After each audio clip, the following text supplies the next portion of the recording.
inalabas na ngayon yung SALN. At that time, ang SALN pwede pang baguhin. Allowed ka ng batas. Ngayon, hindi na dahil inamendahan nila yung batas. So, makikita natin na talagang lahat nakatuon sa 2028. Hindi naman accountability, politika talaga ang kanilang direksyon. From the start, these impeachment complaints have always been political. Saan ka makakita ng Vice President ng bansa na siyang tatakbong presidente sa 2028 ay 4 ang kaso ng impeachment?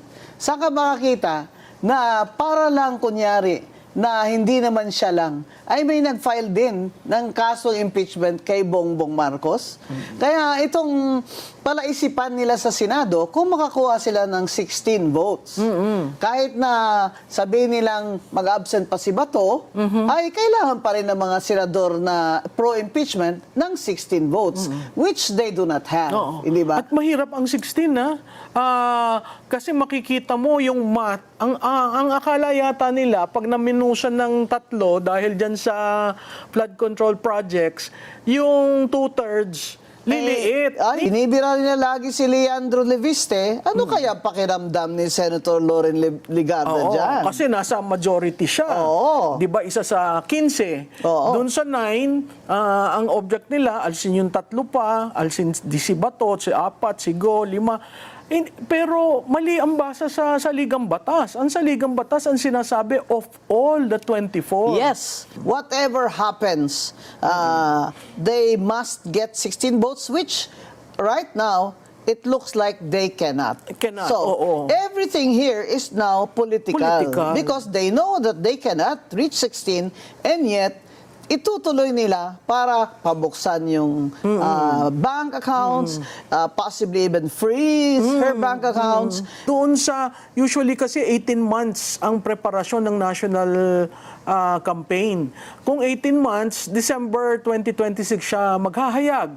Ngayon napaaga.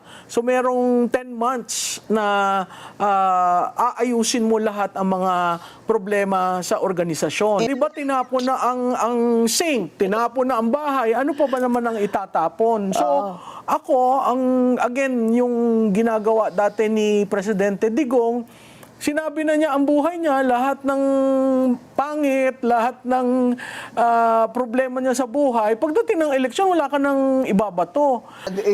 BBM's problem is he doesn't have a candidate yet. That's one. At pag nagkaroon ng kandidato, pag nag-anoint ka, hindi ba yun kiss of death? Kung ang numero mo ay ganyan. Ang pangalawa, pagdating mo naman dun sa so-called opposition, bakit ko sinasabing so-called opposition? Hindi mo sila naghahayag na anti-Marcos sila. Yan yung pink, yung dilaw, at saka makabayan. Di ba? Lahat sila tahimik pagdating kay BBM. So, sino lamang ang natatanging anti-Marcos bloc? Hindi ba si BP at lahat ng mga kaalyado niya? Correct. So doon kung i-contrast mo ngayon yung opposition, doon pa lang talo na eh. Kasi sa usaping 1.5 trillion to 1.9 trillion, ano sinasabi nila? Tahimik sila. No, wala silang BBM resign.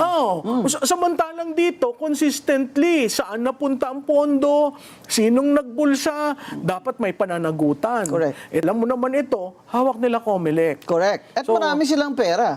Hawak nila mga congressman may makinarya. Di ba? Pero sa tingin ko naman, itong paghayag ni BP Inday ng intensyon niya, marami nang tumatawid. Kaya maganda na rin na napaagaan deklarasyon kasi talagang susuyuri mo yan. Pababayaan, wala naman siyang congressman, congresswomen, ilan lang ang senador niya, ilan sa local. 4 lang gobernador. So, kailangan mo talaga ng panahon kasi mahirap rin naman siyang tanggapin na lang lahat. Kasi babatikusin naman siya ng kanyang base.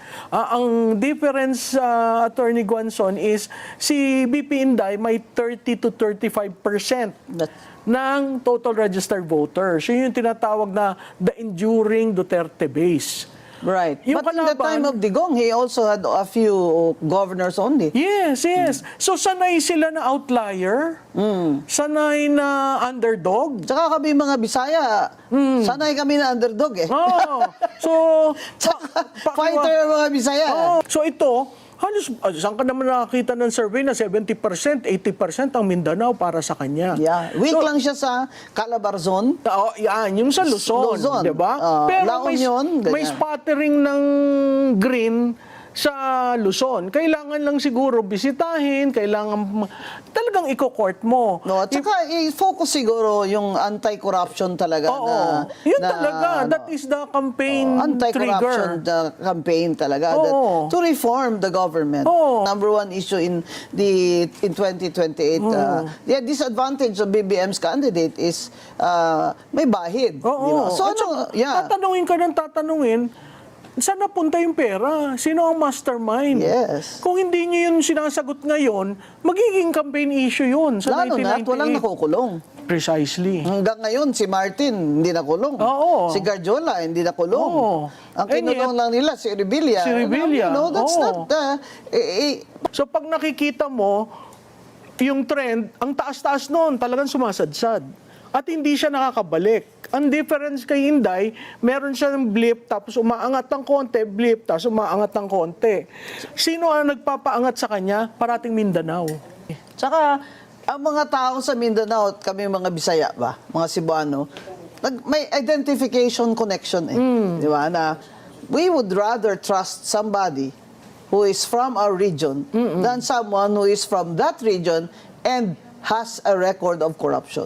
Di ba? And cannot even explain. Yes, But yes. BBM cannot even explain this Tapos, di ba? massive corruption in his government. And ang ayaw ko pa dyan, yung he looks like it's not a problem. Oh, yeah. Hindi naman Yung let's tayo... move forward. Oo, Di ba? let's move on. Sinasabi Oo. ng spokesperson niya, paano kami mag-move on?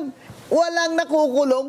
Tapos yung Sandro Marcos, anong sinasabi ngayon ng mga former security ni Saldico, Prof. Malu? Trust is really a number one standard ng voter. Oo. Di ba? Ang trust kasi, yan yung nagde-determine kung paano ka mag-convert eh. Meron kang awareness, kilala mo ba? Karamihan naman yan universal. So awareness over trust is equivalent to your preference. Wow. So denominator si trust, alam naman natin yan sa math na pag mataas ang denominator, mas madali kang mag-convert. Yun yung currency ng politiko. Pag nawala ang tiwala, mahirap. Ito yung simpleng example kay Presidente. Pag nawala ang tiwala, mahirap mong ibalik. A very simple thing as a hair follicle test, hindi magawa ni BBM, which shows that our suspicions are true, that he is a cocaine addict. Because you cannot just stop taking cocaine for a week and then it will be flushed down.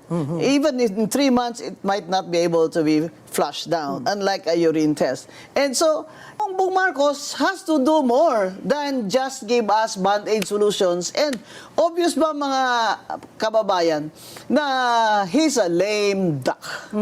So, BBM has a serious trust problem and he doesn't seem to care. Yes, and just a reflection of the use of the drug, it shows in the decision-making process eh. Right. One time you're north, then suddenly you're east, suddenly you're west. So pag tiningnan mo yung stability in terms of policy, ano ba talaga tayo? Hindi natin maintindihan kung yung larong ginagawa. Di ba may statement siya na, I will not. We are a Oo, sovereign country. Yung sa ICC. Oo, we will not. Di ba? Ba ganun si Bongbong? I will not. Ganun siya. Kaya mo.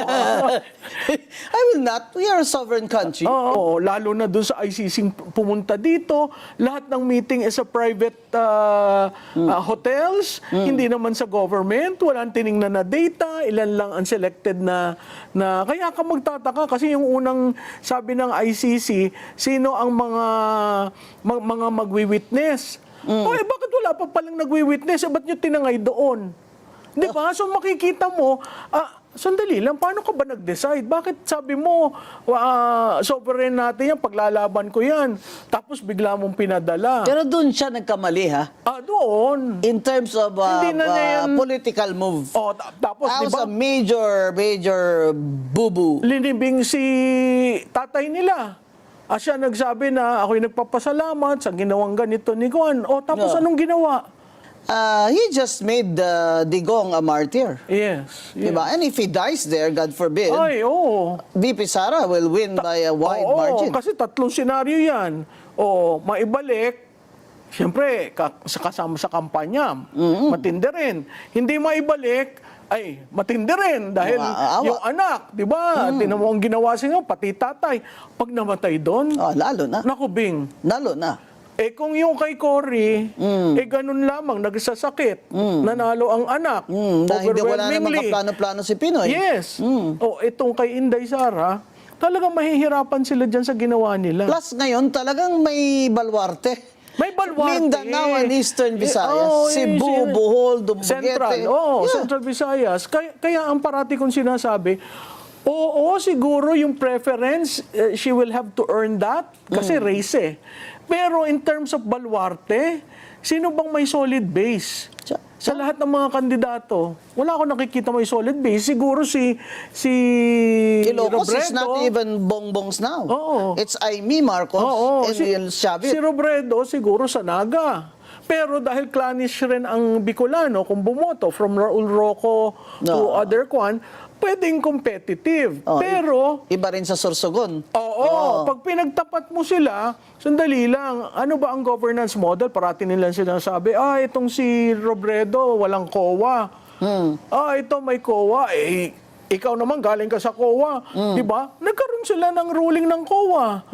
So anong problema? Hina-highlight nyo lang na gustong palabasin kasi na kurakot. Yeah, that's what I've been saying from the start. Why I opposed that first impeachment against VP Sara. I said that is not an impeachable complaint. Lalo na that COA now has rendered an unmodified Yes, opinion. Kasi sabi ko, pag hindi niya ma-liquidate yan ng tama, ipapasuli sa kanya ng COA. Di ba? At saka lang kung ayaw niya isulit, saka siya kakasuhan. Yeah. But that's not betrayal of public trust. Because lahat sila may confidential fund. Si Bongbong, 4.3 billion ang confidential fund. Diba? Kung i-compare mo at pag tiningnan nga natin yung confidential fund kung saan ginamit, abay baka magulat tayo dahil karamihan illegal. Kasi naman secret yan eh, Pagmalo. Nasa loob yan ng envelope eh. Yeah. Doon yan sa office of the chair ng COA. Binubuksan ng isang director assigned to that. So, kung gusto nila ng Malacanang na magic lang yan, bukas sara. Diba? Or magbukasan tayong lahat. Dapat, Makita diba? natin kung Sinasabi ko, sino ang nagpapakatotoo. Lahat ng may mga 1 billion and up. Yes, Diba? yes. Buksan nyo. Yes. Bakit hindi nyo buksan? Kasi politika. Political lang. I think, Prof. Maluha, the congressmen are losing wind. Sabi sa akin nga ni Senate President Soto, ako lang personal, I interviewed him Ako personal, commissioner, ano na ako ganyan, dami pang trabaho, why focus on this? Pero pag umakyat yan sa amin Senado, wala akong magagawa, I have to do my job. Kung ang Senate ay nagfa-function as judges, then they should be fair. Especially the presiding should be fair, di ba? Kaso bitaw na siya ng mga salita di ba? Di ba sabi niya, I will follow where the evidence would lead me. So ngayon, ang challenge, bubuksan nila uli yung hearing na pinapaikot niya yung committee report. Halos walang gustong pumirma dahil nga loaded yung report at Tsaka hindi pa tapos. hindi daw kasabot si Martin Luther King Romualdez. Wala daw evidence. Ngayong sinabi na yan, hindi ba yan evidence? Nagatid sa bahay. Di ba? Nagatid sila sa bahay. Ni mismo. Kaya sabi ko nga sa Facebook ko yung bang Homeowners Association ng Forbes ay hindi pa ba dito nababahala, that this is going to be a security risk? Hindi ba? At saka maganda ito, noong una si Gutesa, isang tao, ngayon 18.